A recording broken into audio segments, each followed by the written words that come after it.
Good afternoon, everybody. Thank you for joining me today. My name is Dan Williams. I'm one of the personal trainers and health fitness professionals here at the Amandel Recreation Center.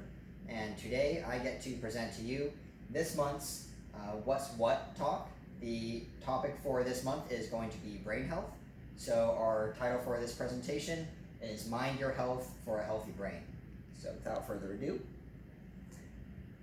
a few things we'll be going over today, just to start off going through this list. So what is brain health? We'll start out just by getting a grasp and understanding what brain health is. We're going to talk about what factors impact brain health.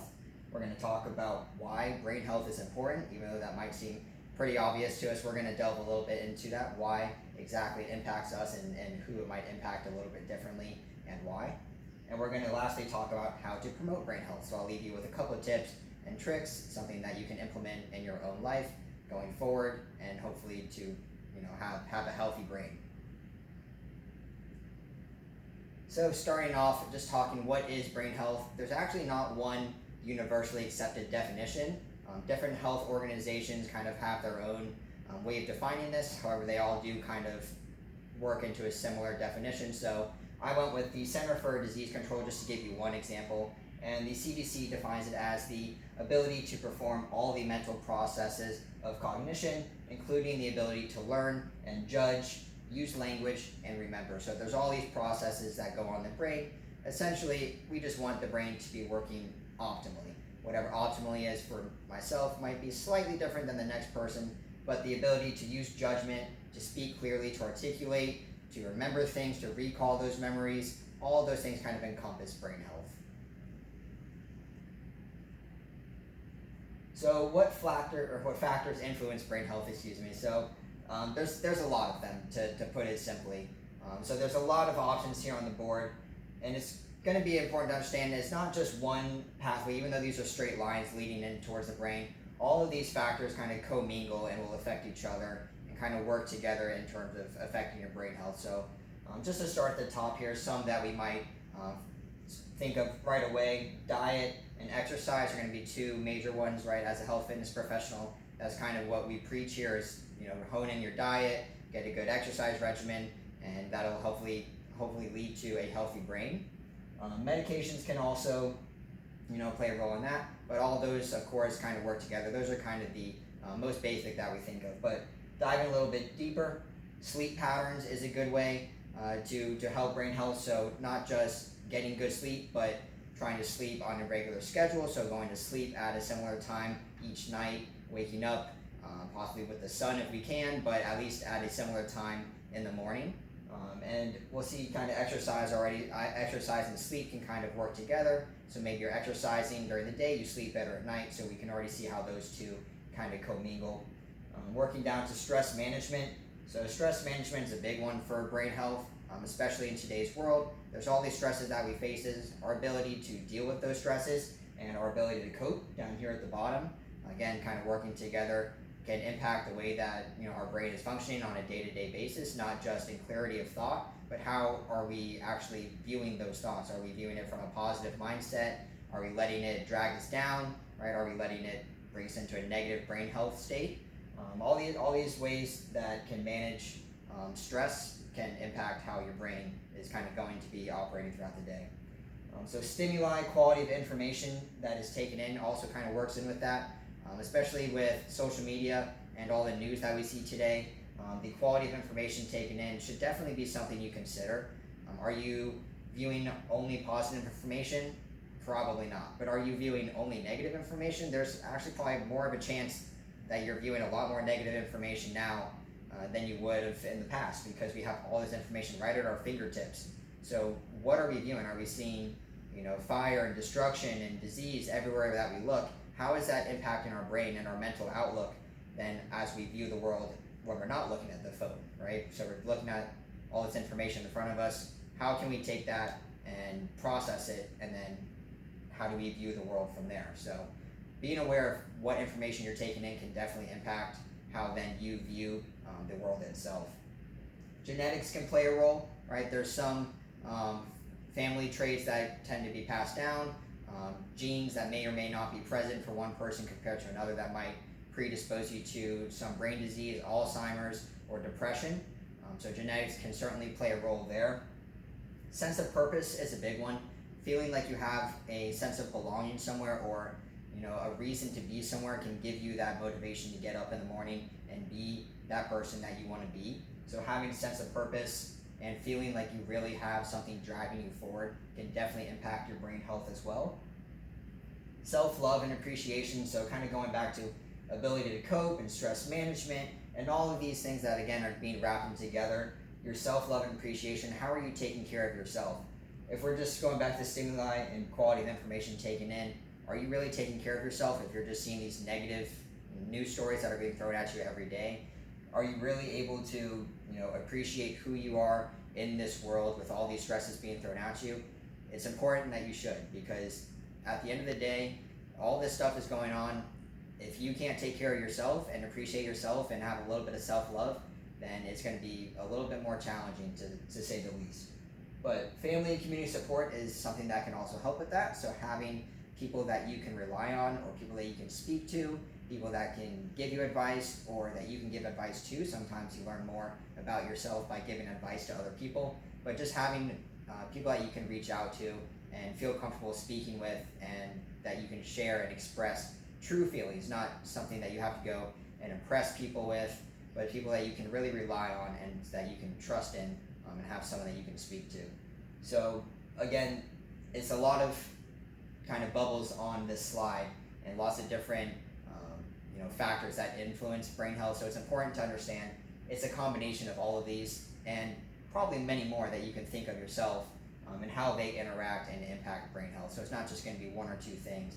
It's a whole cluster of factors that can impact brain health. So why is brain health important? Well, I'm sure we don't have to dig too deep into that on the surface. Brain health is important because it's how we go through the day. It's how we're thinking and how we're processing things. But why is it necessarily important for one person compared to the next? There might be a little bit of a difference there. But starting at the top, so mind-body connection. Most of us have probably heard that phrase. It might sound a little hoodoo voodoo, but there is a mind-body connection, right? The mind is constantly communicating with all the organs in the body, receiving signals coming throughout the body, and that interaction is very important. So the brain and the heart, for instance, that's one connection that's very important. Without very good brain health, then that heart can also be impacted as well. But going down kind of an age breakdown here. So for kids and adolescents, when we're younger, neuroplasticity is at its highest, right? That's just describing basically our ability to form new pathways in the brain, our ability to learn. So at those very young ages, really just even toddler ages, that's when it's very important, right, that we're having brain health, because that's possibly the first years that we're really beginning to learn things, that we're seeing things and viewing the world and picking up on things, little things here and there. And it leads into creativeness, confidence, and eagerness to learn. So if we don't have a healthy brain, maybe that child isn't confident, maybe they don't want to go to school, maybe they're not trying to learn new things, and that can drag them down. So to have a healthy brain right from the start is important, because it'll help the kid be creative, it'll help them feel good about themselves, and it'll help them want to explore other options and learn about themselves by doing so. As we get older, adults, right, we know that we face more stresses, be it from work, from family, from finances, from any world pandemics that are going on, in case there is a pandemic going on, which here we are. But all these stresses that we start to face as we get older, they take an impact. So as we get older, it's more and more important to also take care of the brain and not let those stresses just pile on and weigh you down. As we reach into the elderly age bracket, just getting older and older, we know that we become more at risk for those age-related brain diseases that can start causing memory loss or some just brain dysfunction. So with Alzheimer's and dementia being two common ones, having a healthy brain leading into these older years can definitely help us prevent those diseases from becoming more of a problem.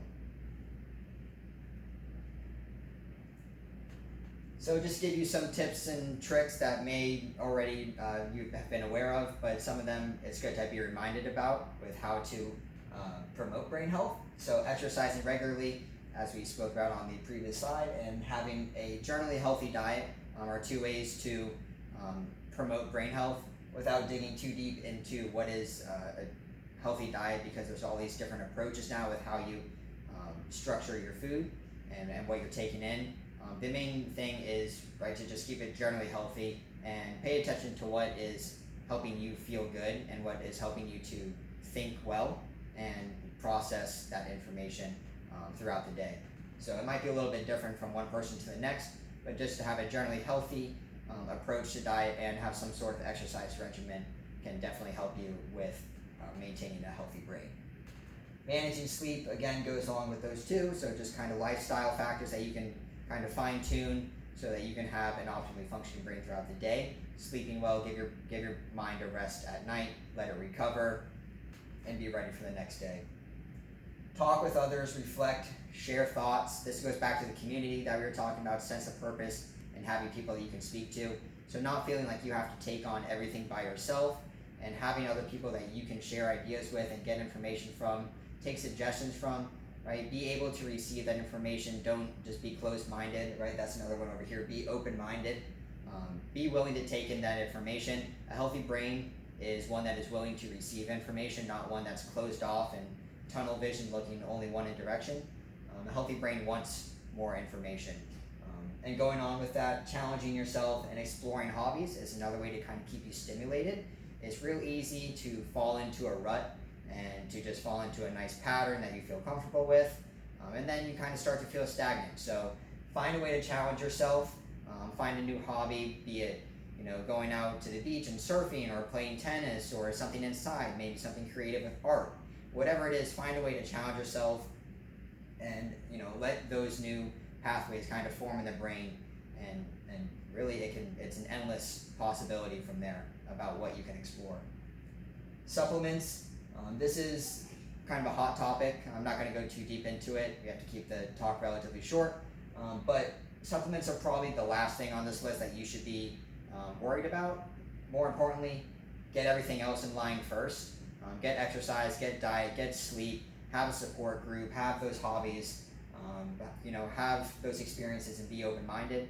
And then if you still feel like you can maybe do a little bit more to optimize your brain health or whatnot, that's a hot button term that we hear now is optimize brain health, right? And that's obviously why we're here. But with supplements, there's a huge market on it, so a lot of it out there is maybe not as reliable as we'd like it to be. So consult with a doctor if you do want to go this route. Omega-3s and B vitamins are two that have shown to be pretty efficacious. So those are maybe two that you could talk to your doctor about. But before you go out and spend a bunch of money on all these crazy supplements, first try and get everything else in line, and then you can consult your doctor and see where you can go from there. So specifically, how does exercise impact brain health? So if you're someone that just exercise, then I'm probably preaching to the choir a little bit here, because you know that once you have gone out there and got a good workout or got a nice run in, that you just feel nice and good and strong at the end of it. You're thinking clearly, and that's kind of what I have up here. So it's clarity of thought, it's stress release, it's reducing depression. Exercise can impact all of these things. But even more importantly, perhaps, is the ability to delay brain aging and degenerative brain diseases such as Alzheimer's and dementia. So keeping active throughout life and exercising regularly can definitely help with all of those things, and improving memory, last but not least, the ability to recall information. All of these components can kind of be enhanced through exercise. And one final note, because it's a lot of information, brain health is such an important issue.